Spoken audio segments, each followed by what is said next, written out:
आप सभी को आसवानी का प्रणाम। आज साउथ अफ्रीका के जोहान्सबर्ग में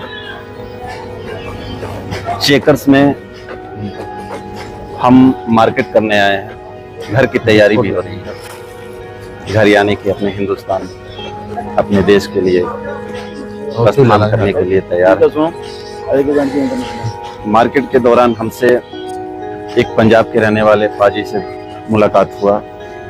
हम उनसे कुछ बात करेंगे, तो चलते हैं, उनसे हम बात करते हैं। पाजी इधर आइए। हाँ जी, ये रहे हमारे पाजी, दोनों हमारे साथी। मेरा नाम गुरमीत सिंह है, मैं पंजाब से हूँ और मैं यहाँ पर आसवानी जी के साथ में 2.5 महीने से हूँ इनके साथ में। सर, ये जो पंजाब में पाजी का अर्थ क्या होता है? पाजी किसे कहते हैं? पाजी बताएंगे, हमारे यूपी बिहार के लोग नहीं जानते हैं कि पाजी किसे कहते हैं। पाजी का मतलब होता है जी, जैसे बड़े भाई।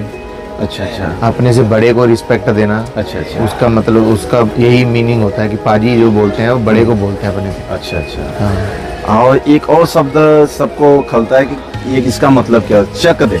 चक दे क्या होता है जो पंजाब में बोलते हैं चक दे? चक दे का मतलब होता है कि जैसे कोई चीज़, चक दे का मतलब है उठाना।